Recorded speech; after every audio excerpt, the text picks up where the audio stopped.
As you guys know by now, Kawhi Leonard did not play in Game 3 of the first round of the playoffs, and now it's just being reported that he will not be available in Game 4. He's basically done for the season. And Stephen A. Smith had some very strong opinions about this. Roll the clip. I just have to say it. I'm sick of Kawhi Leonard. I'm sick of him. Seriously. Why don't you just retire? I mean, the dude blackmails the Clippers into moving heaven and earth to acquire Paul George because he was threatening to go to the Lakers if they didn't do what he wanted when they were trying to get him from his 1 year stint in Toronto after winning the title there. They gave him everything he wanted. All the money, manicures, pedicures, helicopter rides, private planes, and they gave him everything. This brother has missed so many damn games it don't make any sense. He's missed more than 50% of his games. I think him and Paul George have played like a grand total of 3 playoff games together. I mean, you just can't make this up. 22% of their games together altogether. Can't make it up. Can't make it up. And this brother drops 38 in Game 1, 31 in Game 2, going at Kevin Durant and Devin Booker and Phoenix. Series tied 1-1, walked off the court, looked fine, and then Ty Lue gets noticed the day of the game, he ain't available to play. Even Ty Lue said it was frustrating. See, this is what pisses me off.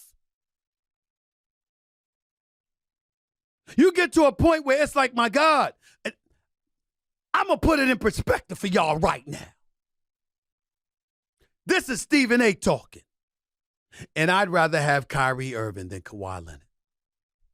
When the hell did y'all ever think y'all hear me say something like that? I'd rather have Kyrie Irving than Kawhi Leonard. I mean, stop the presses. I must be smoking crack, right? You got to see him get hurt for him not to be available. The legitimate injury, and I'm not questioning the legitimacy of Kawhi's injury. I'm saying his injuries coupled with low management. Paul George is injured. We saw him. We're wondering whether or not he's going to ever be available for the playoffs. We saw the injury. Kawhi Leonard's walking off the court. He looks just fine. He just dropped 31, and then we get news he going to miss the game. You load managed all year. You missed the entire freaking season in 2021, 2022. You had the whole damn year. You're getting all the money to get all the necessary medical treatment, all the technology in the world available to you. Your owner is one of the richest dudes on the planet. Anything he could do to have you on the court, you know he'll exhaust every means and measure. You play when you want. You practice when you want. You travel when you want. You eat when and what you want. Every damn thing is available to Kawhi Leonard. And what they get in return is sporadic commitment. I'm sorry. I'm sorry. I can't take it from him. I just can't take it. Oh, it drives me crazy. It really does. I'm just sick of it. You damn right I would take Kyrie over Kawhi because at least I know Kyrie going to play every playoff game. When the Brooklyn Nets got swept by Boston last year, Kyrie was in all 4 of the games. And this is me talking. Who told you that Kyrie's a professional at coming up with time to miss from work? He's got nothing on Kawhi Leonard. He's got nothing on Kawhi Leonard. Nothing.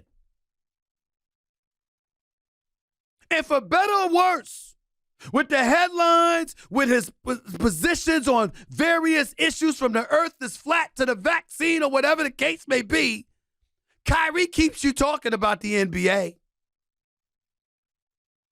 What does Kawhi do?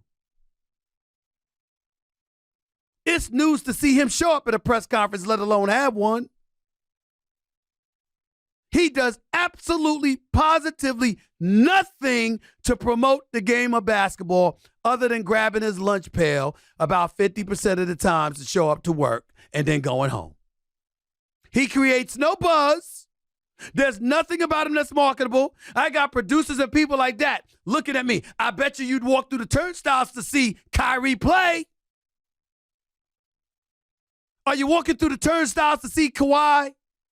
You know good and damn well you're going to go like this. Is he going to show up? I got one of our producers nodding his head at me. Yeah. I'd walk through the turnstile to see him play. I wouldn't be worried with his lying ass. Just 10 minutes ago, he said, it would be a damn shame if he don't show up to play when I go to this next game. You don't know. It just drives me nuts. Ty Lue, look at him. He's frustrated as hell. He gonna say all the right things. Probably believes it. But I don't know how you can support having a guy like Kawhi Leonard on your squad when you never, ever, ever know when he's gonna be available. He's played all 24 playoff games as a Toronto Raptor in 2019. Ladies and gentlemen, since 2019, he's played a grand total of 26 playoff games. A grand total. He didn't want to play in the bubble.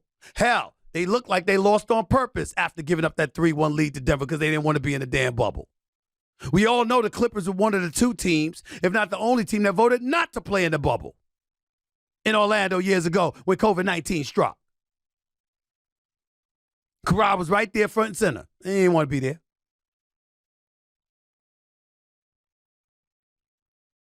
That cost Doc Rivers his job. But I ain't going to go there right now. I disagree with Stephen A. I don't think Kawhi should retire. The only reason being his age. Kawhi Leonard is only 31 years old. If he was 38 or 39, I would agree with Stephen A. Smith. Just hang it up. If you're going to load manage during the season that much and then miss the playoffs, there's no point. But he's just too young and too good of a player for him or some NBA teams to not take that chance. I understand the frustration though, particularly when he pointed out that Kawhi Leonard looked fantastic in Game 1 and 2, scored a ton of points, and played 40-plus minutes. And then all of a sudden, he's out for Game 3. Apparently, he suffered the injury in Game 1 and played through it in Game 2, but he re-aggravated it and couldn't play through it in Game 3. But I think where people like Stephen A. have a big issue with Kawhi Leonard is the fact that he load manages throughout the entire regular season. You can't trust him to play a game. As a fan, there's no reason to go to his games. But he does that so he can stay healthy and ready for the playoffs. Well, now, Kawhi Leonard can't even stay healthy in the playoffs. And one has to wonder, is the load management helping or making it worse? I'm no doctor, but it has to be tough going from missing 40 games a season to playing 40-plus minutes of playoff basketball. His own teammate, Paul George, said that they don't even practice hard anymore. And the medical staff has the ruling over the team. They can rest whoever, whenever, and everyone else just has to deal with it. He even said that he thinks this is the reason why we're seeing such an increase in injuries. And he's on the same team as Kawhi Leonard. And he's also hurt, just like Kawhi Leonard. Players are getting hurt now more than ever. And they're also resting more games when they're perfectly healthy now more than ever. I don't think that's a coincidence. Obviously, I don't think Kawhi should retire. But if he keeps deciding to load manage, he lost his leverage. He shouldn't be able to get any more max contracts or be the highest paid player on the team. He can't be trusted. Think about it from the team's perspective. They're giving a guy a max contract, the highest paid player on the team, and they're guaranteeing themselves a low playoff seed because he won't be able to play enough to help them win games. And then when you get into the playoffs, you're not going to have home court advantage and you're going to be playing against tougher competition, all while he's not going to be playing. That's exactly what happened to the Clippers this season, last season, and there's even been a couple times where they've been in the play-in because Kawhi just hasn't played enough games with Paul George or with his team. This cannot continue, and I wouldn't be surprised if the Clippers decided to move on from Kawhi Leonard, trade him, and trade Paul George, and try something new. Because this cannot keep happening year after year to the same organization, the same coach, and the same teammates. It's just not fair to them. So no matter what Kawhi decides to do, he should consider taking less money and maybe even taking a smaller role. I know he's one of the most talented guys in the league, but trust goes a long way, and the best ability is availability. And Kawhi just hasn't been available enough. But that's all I have for this video. Let me know in the comments what you think the future is for Kawhi Leonard and the Clippers. Do you think he should retire? And leave a like if you enjoyed this video, and subscribe for more NBA content just like this. And I'll see you in the next one.